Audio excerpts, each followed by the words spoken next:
प्रश्न 1, निम्नलिखित समीकरण निकाय को विलोपन विधि से हल करें। चौथा, 2x प्लस 3y बराबर 8, 4x प्लस 6y बराबर 7।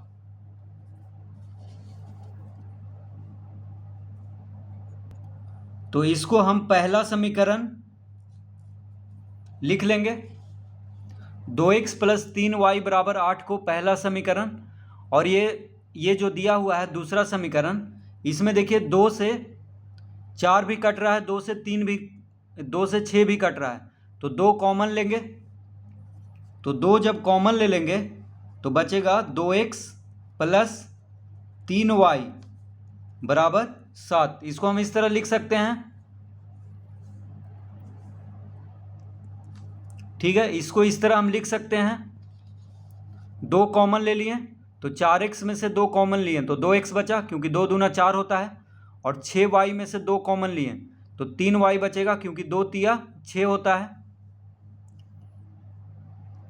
तो इसको हम लिख सकते हैं 2x प्लस 3y बराबर 7/2।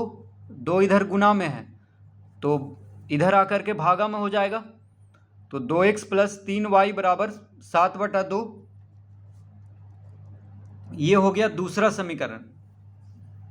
तो 4x प्लस 6y बराबर 7 को हम लिख सकते हैं 2x प्लस 3y बराबर 7/2। अब देखिए, पहला समीकरण में भी 2x प्लस 3y है और दूसरा समीकरण में भी 2x प्लस 3y है। तो अगर इसको हम घटाते हैं तो 2x प्लस 3y बराबर 8,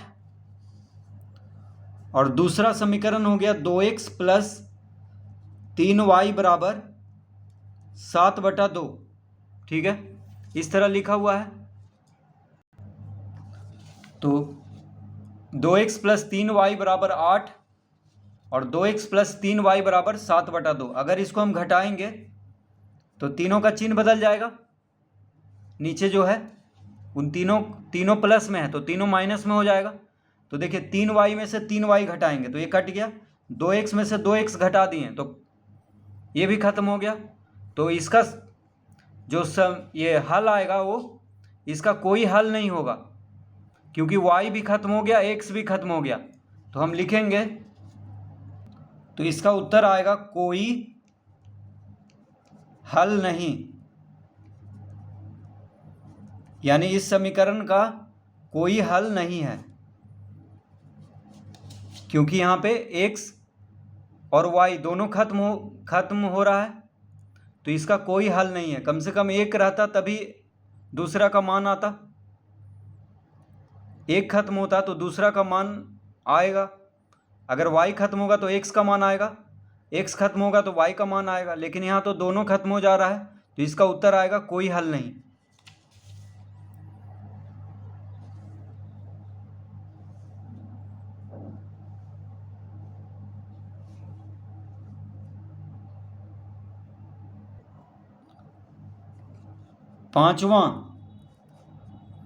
पांचवा प्रश्न है 8x प्लस 5y बराबर 9, फिर है 3x प्लस 2y बराबर 4। तो 8x प्लस 5y बराबर 9, 3x प्लस 2y बराबर 4, ये समीकरण है।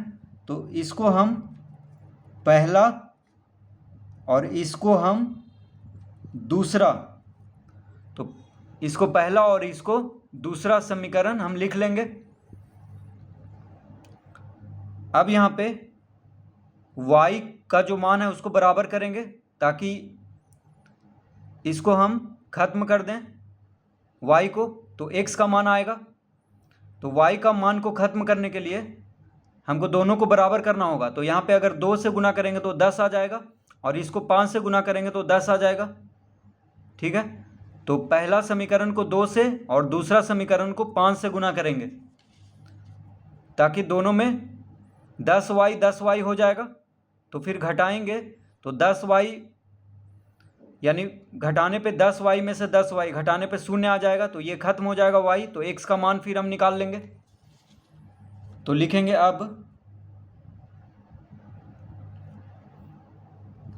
अतः पहला गुना 2 तथा दूसरा गुना 5 करने पर, तो पहला में 2 और दूसरा में 5 गुना करने पर, तो पहला समीकरण में 2 गुना करेंगे तो 8x गुना 2, 8 दूना 16 यानी 16x जोड़ 5y गुना 10 यानी 5y गुना 2, तो 5 दूना 10 यानी 10y हो जाएगा, बराबर 9 दूना 18। तो इन तीनों में 2 से गुना कर दिए हैं, तो 8 दूना 16, 5 दूना 10, 9 दूना 18 यानी 16x प्लस 10y बराबर 18। अब दूसरा समीकरण में 5 से गुना करेंगे तो 5 दिया 15x हो जाएगा, 5 दूना 10y, 5 चौक 20। अब क्या करेंगे, इसको घटाएंगे क्योंकि 10y अगर जोड़ेंगे तो 20y हो जाएगा, तो इसको घटाएंगे तभी ये खत्म होगा। तो तीनों को घटाएंगे जो नीचे है, तो जो घटता है उसका चिन्ह बदल जाता है। तो ये प्लस में है तो माइनस में हो जाएगा, ये भी प्लस में है तो माइनस में हो जाएगा, ये भी प्लस में है तो माइनस में हो जाएगा, तीनों का चिन्ह बदल जाएगा। तो 10y में से 10y घटाएंगे तो 0 आ गया, तो इसको काट दिए, बच गया 16 माइनस 15x। कितना बचा, तो 16 में से 15 घटेगा तो 1 आएगा, यानी x बराबर कितना आ गया, 18 में से 20 घटाएंगे तो -2, तो x का मान आ गया -2। x का मान कितना आ गया, -2। देखिए 16 में से 15 घटाने पे 1 आएगा, तो 1 नहीं लिखते हैं, सिर्फ x लिखा जाता है। तो 16x माइनस 15x, x आ गया। और 18 में से 20 घटाएं, छोटा संख्या में से बड़ा संख्या घट रहा है तो -2 आएगा, तो x बराबर -2 इसका उत्तर आ गया। अब x का मान पहला समीकरण में रखेंगे, यानी x का मान पहला या दूसरा समीकरण में रखेंगे तो y का मान आ जाएगा। तो हम लिखेंगे अब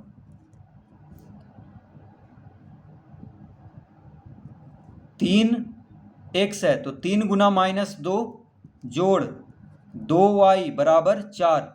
ये कैसे हुआ, तो दूसरा से,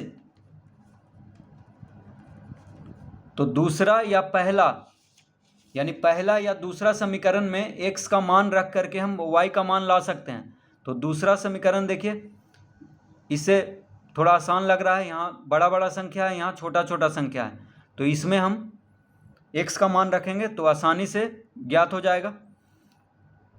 ऐसे इसमें भी रखने पे y का मान आ जाएगा, तो किसी में भी x का मान रखने पर y का मान आ जाएगा। तो हम दूसरा में रख रहे हैं तो 3x है तो x का मान आया है -2, तो 3 गुना -2 कर देंगे प्लस 2y बराबर 4। देखिए 3 गुना -2 प्लस 2y बराबर 4 दूसरा से, यानी दूसरा समीकरण में क्या रखे हैं हम, x का मान -2। तो 3 गुना -2 -6 प्लस 2y बराबर 4, तो 2y बराबर हो जाएगा 4 जोड़ 6, -6 को इधर लाएंगे तो +6 हो जाएगा। अतः y बराबर क्या आ जाएगा, 6 4 10, 6 4 10 हुआ जोड़ने पर, और 2 इधर गुना में है तो इधर आके भागा में हो जाएगा। तो 10 को 2 से भाग देंगे तो 2 पचे 10, यानी y का मान आ गया 5। तो x बराबर -2 और y बराबर 5 इसका उत्तर।